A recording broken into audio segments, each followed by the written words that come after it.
सुप्रभात। विवेक बुद्धि। विवेक बुद्धि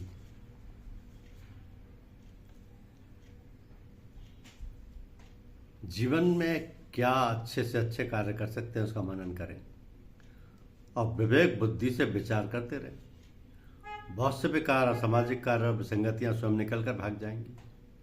आपके जीवन में भगवत भक्ति सुख शांति का संचार होने लगेगा और प्रभु कृपा आपके पास चलकर स्वयं आ जाएगी।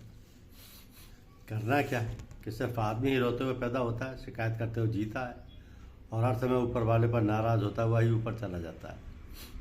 इससे तो पशु अच्छे जिन्हें कभी किसी से कोई गिला शिकवा नहीं होता। अपने से काफ़ी छोटों को अपने कंधों पर शमशान पहुंचाने के बाद भी अपने बारे में नहीं सोचते। सबको सबको छोड़कर जाते हुए देखने के बाद भी अंत समय तक संग्रह ही करते रहते हैं। हम कैसे विवेकी।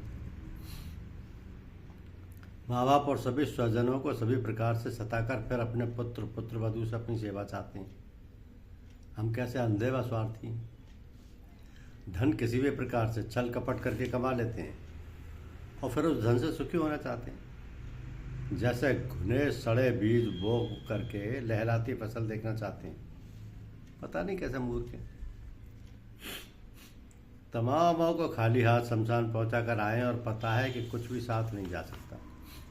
फिर क्यों बद्दुआ लगाकर धन अधिकार से ले लेते हैं और महान कष्टों को भोगते हैं। कभी विचार करें। सब कुछ आ जाने के बाद और पूर्ण रूपेण भोग विलास में लिप्त रहने के बाद भी प्रभु से कुछ ना कुछ मांगते रहते हैं। मांगने की प्रवृत्ति बनी ही रहती है। हमें पता नहीं कैसे मांगते हैं, क्यों मांगते हैं। याद रखें, बीज से ही बीज बनता है। जैसा बीज होगा वैसा ही वृक्ष होगा। हम प्रकृति के नियमों को बदल नहीं सकते। जैसा आचार विचार व्यवहार करेंगे उसी के अनुसार व्यापार सत्कार एवं संपन्नता है। जो धन और जो निरंतर आ रहा है उसका क्या प्रयोजन है।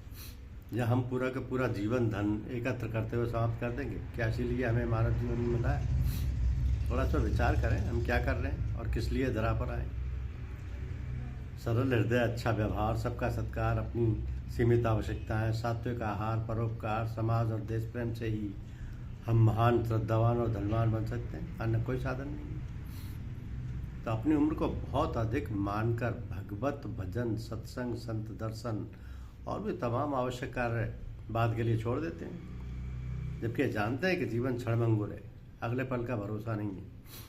ये कैसी सोच है, जरा ध्यान दें। मानव जीवन भर अपने को पूर्ण सक्षम बना मानकर धन, ऐश्वर्य और अपने को श्रेष्ठ कहलाने के लिए तमाम कर्म को कर्म करता रहता है। कुछ श्रेष्ठ प्राप्त हो जाने के बाद भी उसमें से सुख शांति नहीं ग्रहण कर पाता एवं अधिकाधिक दुखी होता जाता है। बस इसी विडंबना के साथ संसार से विदा हो जाता है। संग्रह की कला तो खूब जानते हैं पर त्यागने की कला से बिल्कुल अनभिज्ञ हैं। इससे लोभ और लालच में फंसकर उम्र भर माया जाल में फंसे रहते हैं।